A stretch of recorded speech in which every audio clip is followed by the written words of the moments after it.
ನೋಡೋಣ, ಚುನಾವಣೆ ಮುಗಿಲಿ. ಚುನಾವಣೆ ಮುಗಿದ ನಂತರ ಏನೇನು ಮಾಡಬೇಕು, ಅನೇಕರು ನೀವು ಹೇಳ್ದಂಗೆ ರಾಯಣ್ಣ ಬ್ರಿಗೇಡು ಮಾಡಬೇಕು ಅಂತಿದ್ದಾರೆ, ಹಿಂದುಳಿದವ್ರನ್ನು ದಲಿತರನ್ನ ಎಲ್ಲ ಸಮಾಜನೂ ಸೇರಿಸ್ಕೊಂಡು ಮಾಡಬೇಕು ಅಂತಿದ್ದಾರೆ.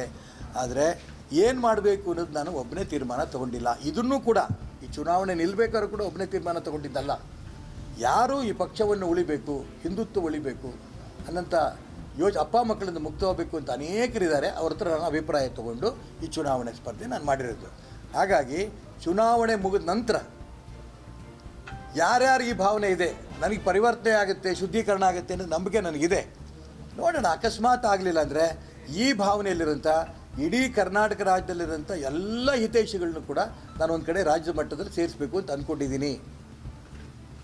ನಾಳೆನೇ ತೀರ್ಮಾನನ ಇಲ್ಲ, ನಾನು ಮುಂದೆ ರಿಸಲ್ಟ್ ಬಂದು ಮಾರನೇ ದಿನ ಬಂದರೆ ನೀವು ಹೇಳಿದ್ರಿ ಇನ್ನೂ ಸೇರಿಸಿಲ್ಲ, ನೀವು ಸುಮ್ಮನೆ ಜನ ಅಲ್ಲ, ನೀವು ಪತ್ರಕರ್ತರು, ನನಗೆ ಗೊತ್ತು.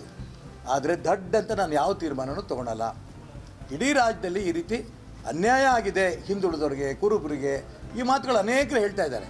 ನಾನು ನಾಳೆ ಬೆಳಿಗ್ಗೆನೇ ಈ ತೀರ್ಮಾನ ತೊಗೊಳಲ್ಲ.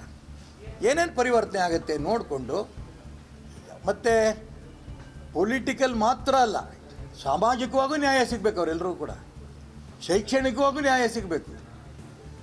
ಆ ದಿಕ್ಕಲ್ಲಿ ಏನೇನು ಮಾಡಬೇಕು ಅನ್ನೋದನ್ನು ಎಲ್ಲ ಪ್ರಮುಖರ ಹತ್ರ ಕೂತು ಚರ್ಚೆ ಮಾಡಿ ನಾನು ಆಮೇಲೆ ತೀರ್ಮಾನ ತೊಗೋತೀನಿ.